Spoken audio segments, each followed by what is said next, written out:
Students के मन में एक सवाल आता होगा कि मैं जेईई और नीट की तैयारी कर रहा हूं, बट केमिस्ट्री में इंपॉर्टेंट चैप्टर कौन से हैं? तो आइए आज समझते हैं जो इंपॉर्टेंट चैप्टर्स हैं केमिस्ट्री में, उसके बारे में बात करते हैं। तो स्टार्ट हो जाते हैं स्टूडेंट्स फिजिकल केमिस्ट्री का। तो फिजिकल केमिस्ट्री में सबसे ज्यादा स्कोरिंग वाले चैप्टर कौन से हैं? तो पहले मोल कॉन्सेप्ट और स्टोइकोमेट्री में ये चैप्टर हमेशा सबसे ज्यादा बेसिक चैप्टर है, जिसका फाउंडेशन हर फिजिकल केमिस्ट्री में। इस चैप्टर में आप टर्म सीखेंगे जैसे concept of mole, limiting reagent, stoichiometry और concentration term, empirical and molecular formula. ये सब टर्म बहुत वैल्यूबल हैं और इस पे क्वेश्चन हमेशा बनते हैं। नेक्स्ट, अगर हम बात करें केमिकल बॉन्डिंग और मॉलिक्यूलर स्ट्रक्चर, ये भी बहुत हाई स्कोरिंग चैप्टर है, जिसमें नेचर ऑफ बॉन्ड, उसके शेप एंड ज्योमेट्री बीएसईपीआर थ्योरी और वीबीटी से बताया जाता है। कैसे सिग्मा बॉन्ड बनती है, कैसे पाई बॉन्ड, ये सब जानकारी आपको वीबीटी में मिलती है।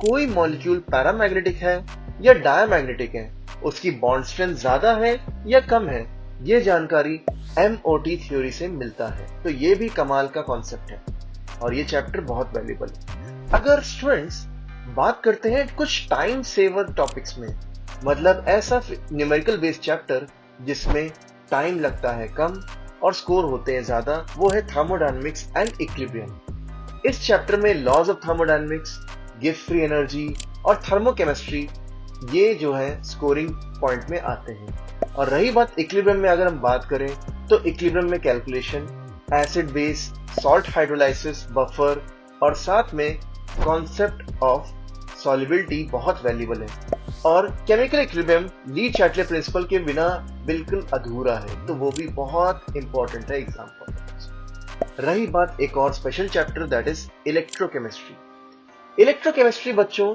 ये टॉपिक जो है इजी है बट इंपॉर्टेंट है। हालांकि ये चैप्टर थोड़ा सा लेंथी हो जाता है, बट इसका एप्लीकेशन बहुत ज्यादा है हमारे डेली लाइफ में। Best example batteries and cells. और इसी चैप्टर में आपको आयरन में जंग क्यों लगता है, इसका आंसर भी मिलेगा आपको, तो बने रहे। अब ऑर्गेनिक केमिस्ट्री की बात करते हैं। तो स्टूडेंट्स, ऑर्गेनिक केमिस्ट्री हमारी लाइफ में हर जगह है। तो ऑर्गेनिक केमिस्ट्री समझने के लिए सबसे पहले उसका base foundation, that is general organic chemistry, बहुत वैल्यूबल है, जिसमें एसिड बेस के concept, inductive effect, mesomeric effect और हाइपर कंजुगेशन और बाकी इफेक्ट्स की जानकारी होना बहुत जरूरी है। और इसी से आगे इंपॉर्टेंट चैप्टर जैसे हाइड्रोकार्बन, वो और एरोमेटिक केमिस्ट्री इसी पे डिपेंडेंट है। तो स्टूडेंट्स, एरोमेटिक केमिस्ट्री की बात करें, वो हमेशा जीओसी पे डिपेंडेंट रहेंगे। और आगे आने वाले चैप्टर जिसमें रिएक्शन मैकेनिज्म जैसे SN1, SN2, E1, E2 और बाकी और स्पेशल नेम रिएक्शंस, वो सब आपको alcohol phenol ether, haloalkane haloarene, aldehyde ketone carboxylic acid and amines chapter में मिलेंगे। ये सब खुद में आपस में कोरिलेट करते हैं, तो कोई चैप्टर मिस ना करें इसमें। और biomolecule and polymer NEET exam point of view से बहुत हाई वेटेज रखते हैं, क्योंकि ये अपने डेली लाइफ से रिलेट करते हैं। अमाइनो एसिड्स हमारे बॉडी को रिक्वायरमेंट है, जिससे हमारे बॉडी का भरण पोषण होता रहे। नेक्स्ट, इनऑर्गेनिक केमिस्ट्री जरूर पढ़ें। इसमें सबसे ज्यादा हाई स्कोरिंग चैप्टर रहेगा कोऑर्डिनेशन कंपाउंड। कोऑर्डिनेशन कंपाउंड से आप एक चीज के स्पेशल जानकारी समझ सकेंगे कि हमारे बॉडी में एंजाइम्स किस आयन से इफेक्टिव बाइंडिंग करते हैं, कौन सा कॉम्प्लेक्स स्ट्रांग होगा या वीक होगा, ये जानकारी हमें मिलेगी। पी ब्लॉक एलिमेंट्स ग्रुप 13 से 18 खुद में कारगर और वैल्यूबल है, इसे स्किप मत करें। DNF block JEE advance exam point of view से बहुत यूजफुल है।